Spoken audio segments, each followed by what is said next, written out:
Surakshami. Samadukha Surakshami. Nirahankaraha is where we stopped yesterday. The question that I had asked is it really practical, is it really applicable to become selfless, egoless? Is it a possibility? Well, if it was not a possibility, Bhagavan Krishna and the various sages and rishis of our past would not have suggested it arbitrarily. So let us give them benefit of doubt at least, that it is a possibility. There are many times in our life wherein we act without the doership just to prove that we do perform in this world without egoistic layers of hidden agenda. It is a possibility that we can live a life of selflessness. But then we have our own personal fears. If I become selfless, the people around me, would they not take advantage of my selflessness? Who will have that fear? The one who is not selfless alone will have that fear. So when the scriptures say that we will be fearless, what does it mean? These are the kinds of fears of insecurity that really bogs us down. That we have our fences too high, we have our firewalls too high, that any environment that we go, we are constantly busy calculating, analyzing. Did the environment receive me? Not receive me. Did they put me in a pedestal? Not put me in a pedestal. Or did they rip me off my pedestal? Did they treat me well? Did they not treat me well? Did they smile at me? Did they not smile at me? Did they look at me? Did they not look at me? Did they appreciate? Did they not appreciate? Constantly there is a calculation happening. Sometimes it is misread too. Like back in Dallas, on Saturdays and Sundays, it is so packed, back to back. There are 6 sessions that I have to run to. So there was this family that they really, Swamiji, we need to speak to you. We are really disappointed. Regarding what? I said, no, that we will come and speak to you. I said, okay. That was a very serious note. I said, okay, I gave them the time, they came down to speak. I said, we are hurt that you are neglecting us. I said, what gave you the impression that I am neglecting? For the past 4 weeks we have observed that though we see you on Sundays, you don't even look at us, you don't even say Hari Om to us. And then hence therefore you have calculated that I am neglecting. Do you even realize that I am running from one class to the other class? Yeah, but earlier you used to at least smile and say Hari Om. Nowadays you have stopped even that. We calculate, we constantly are judging, we constantly are evaluating every situation. Are we received, are we not received? Are we accepted, are we not accepted? What is our condition in each situation? And whenever we feel rejected, dejected, we often talk amongst our faithful ones. I can feel it. No, they don't even look at me. There is not even a smile. There is not even a hi or a hello. See, having gone through life, you will come to a point wherein when you think about yourself as to why you may or you may not have smiled at someone at some given point of time, the maturity is to understand that there could always be a possibility that you are misreading the situation. Because you are constantly evaluating.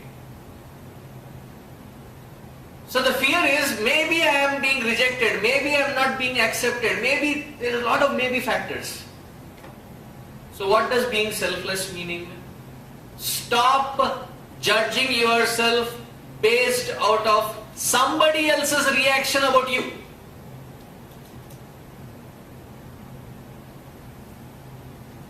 Appreciation of you or lack of appreciation of you is the world's standpoint about you.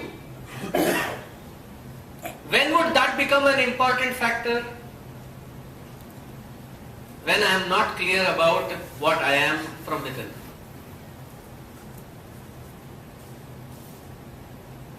When I do not have that clarity within as to what I am really, that is when others' opinion about me becomes important.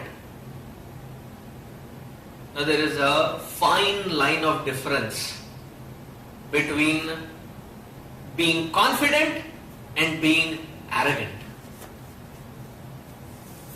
There is a fine line of difference. Now what is that difference?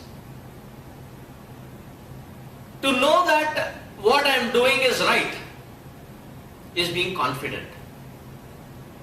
But to assume that the thing that I am doing is the only way of performing something right, then that becomes adamant. Knowing very well that what I am doing is the right way of doing, plus I have enough room to accommodate any positive suggestions that come by. A positive suggestion can be a criticism too. It is my ability to transform it into a positive input and grow. To have that elbow room to accommodate somebody's suggestions, accommodate some comments, so that I can improve forward. Knowing very well that what I am doing is one of the best options, and yet striving for perfection. That is called being confident. Being arrogant, this is it. I know what I am doing, there is nothing better than this. It becomes arrogance. That is the fine line of difference. So having that confidence that yes, I am doing it after enough research and this is one of the right methods, and I am open for a better method if I come across. Because road to perfection is always under construction. There is never a point wherein you can say, I have perfected it all. The moment somebody claims that I have perfected it all, that itself is the biggest imperfection. There can never be that situation. So until we reach to that level of confidence within, it is our job, our responsibility to create a certain perimeter around us. That also is said in Bhagavad Gita. That you do not allow yourself to be misused or abused. So you create a perimeter around yourself, and that perimeter is called in Sanskrit as Swabhimana. Swabhimana. Self-worth. That is what you create. That you respect yourself, and that is when the world around you will respect you for what you are. And if people are messing around, you create that border and you tell them, this is how far you can take it, crossing those boundaries, you will no more accept that kind of treatment.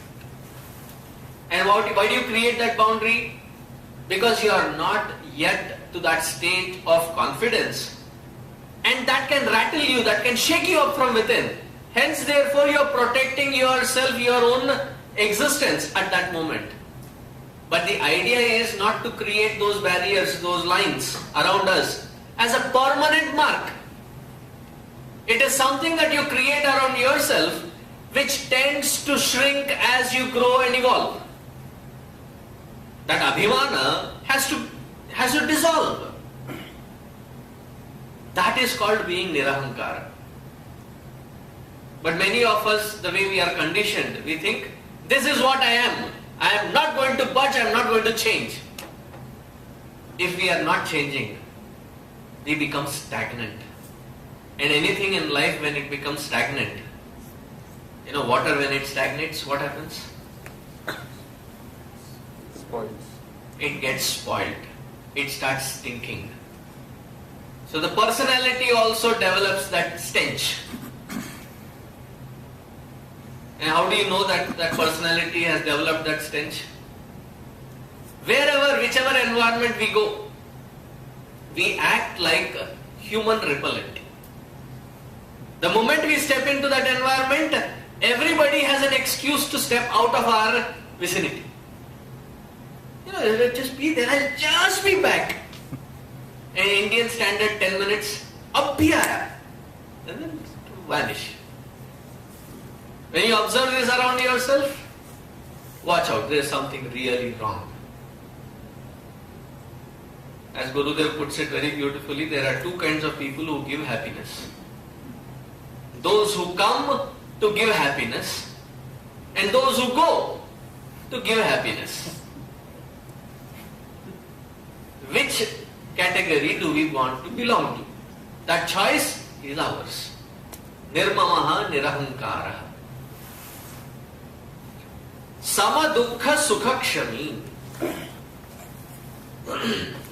When can we, or let me put it in a totally different perspective. How do we accept or react or respond to the way the world treats us? We always have those issues.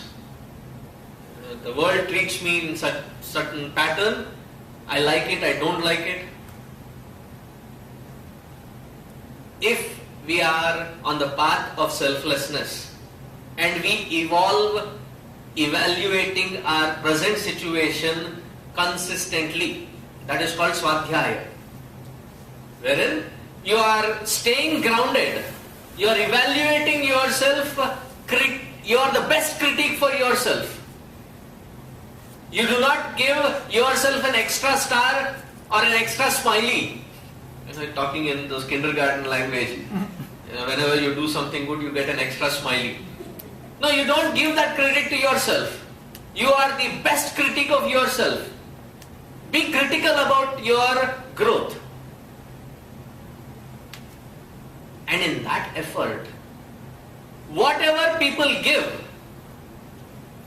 see, whenever people have a certain opinion about ourselves, we either feel happy about their opinion or feel sad about their opinion about us. So what is happening inside? Pay a little close attention. If we understand this, we master the art of interacting with the world outside. The art of right contact with the world. So what happens when you step out into the world? People have their opinion about you. Some are pretty vocal, pretty open about how they feel about you. They say it right on your face. So before I go interacting with the world, each one of us has got a certain image, certain perception about oneself. So there is a physical self. This is the analog version of us. Most of you being in a computer field, I am using that language. So this physical self is the analog self. Based off of this physical self, we have a digital image, an image of ourselves. Physically, I am good, bad, ugly, whatever is our perception of ourselves. Emotionally, I have a picture of myself. Intellectually, I have a picture of myself. Am I smart? Am I not smart? Am I dumb? I am not dumb. I am in this field smart, that field I am not. So I evaluate myself and I have a picture of myself. And many of us carry that on our shoulders, on our sleeves. We want to display. We want others to recognize us. So we decorate that aspect of ours, our display, as much as possible. See, however we are, at whatever level we are of maturity, do we accept when somebody says we are dumb? We don't. Right from a young age to the world, we don't want to be accepted. Why? At that level of maturity, I think I am the smartest. Because that is the image that I have of myself.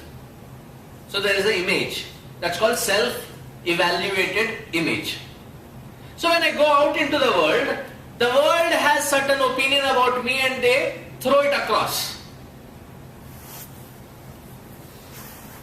And as soon as people's opinion is thrown across, what do? Supposing this is my image, this is my self-worth. The image of what people's opinion are, I immediately take that input and compare it with myself. If what the opinion that the world around me has about me is bigger than, better than the image that I have of myself, I am Sukhi. The moment I give in to that kind of justification about others' opinion about myself, I have already become vulnerable. Why? The opinions keep changing. That day when the opinion of the crowd around me, the people around me, the gathering around me changes, and that opinion that I read is smaller than the image that I have, what do I feel? I feel let down. I feel vulnerable. I feel self-pity. I feel really bad as to what I am or what I am being perceived. In fact, when you observe in both conditions, it is neither the opinion of those people, whether good or bad, that is really affecting us. What is affecting us? An unintelligent comparative note is what is disturbing our equilibrium.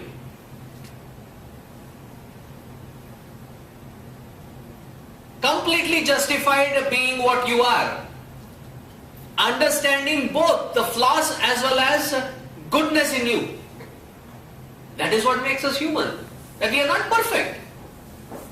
Okay, why should I assume? Let me ask a question. Are you perfect? Don't give me the thinking mode. As if you don't know. Are we perfect? No. Thank you. That's a better answer. Suddenly, we assume an intellectual pose and say, let me think. We know better than that. We don't need to spend a moment of thought. We know we are not perfect. That doesn't mean we are not good. There are certain aspects which are good. A truthful evaluation gives you both